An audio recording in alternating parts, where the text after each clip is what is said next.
नमस्कार मित्रांनो, तुम्हा सर्वांचं तुमच्याच यूट्यूब चॅनलवरती पुन्हा एकदा सहर्ष स्वागत।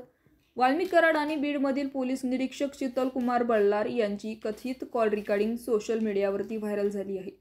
ऑडिओ क्लिप बनावट नोट प्रकरणात आरोपी असलेल्या सनी आठवले यांनी स्वतःच्या इंस्टाग्रामवर पोस्ट केले। बीडमध्ये वाल्मिक कराड आणि पोलीस निरीक्षक नेक्शन कशा प्रकारे काम करत होते हे समोर आल्याचाही प्रयत्न केला जात आहे।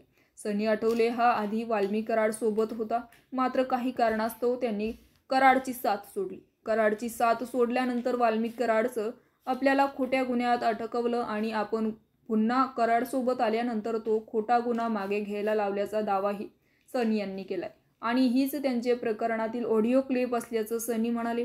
त्याचबरोबर ही ऑडिओ क्लिप पोस्ट करणाऱ्या सनी आठवले यांनी या पोस्ट बरोबर एक पोस्ट ही शेअर केली आहे। या पोस्टमध्ये वाल्मिक कराडने डोक्यात राग ठेवला, अशा पद्धतीने खोट्या गुन्ह्यामध्ये मला अडकवलं असल्याचंही त्यांनी सांगितले।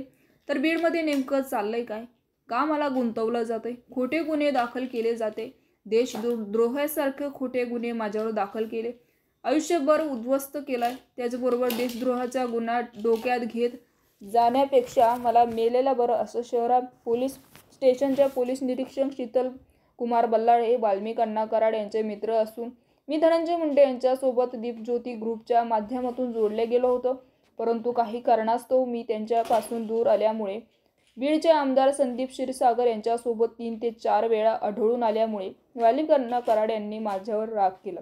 त्याचबरोबर कोणत्याही गुन्ह्यामध्ये गुंतवण्याचे आदेश पोलीस निरीक्षक शीतल कुमार बल्लाळ यांना दिले होते। त्यावरही शहर पोलीस स्टेशन पोलीस निरीक्षक शीतल कुमार बल्लाळ यांनी लागलेली कलम 107 मध्ये मला पोलीस स्टेशनला बोलवलं होतं। मी पोलीस निरीक्षक बल्लाळ यांच्या बोलण्यावरून पोलीस स्टेशनला गेलो नाही म्हणून तो राग मनामध्ये धरून अण्णांनी सांगण्यावरून बनावट नोटीस छापाईच्या प्रकरणामध्ये मला फसवलं असल्याचंही त्यांनी म्हणाले। तर मित्रांनो, याविषयी तुमचं मत काय आहे मला कमेंट बॉक्समध्ये नक्कीच कळवा।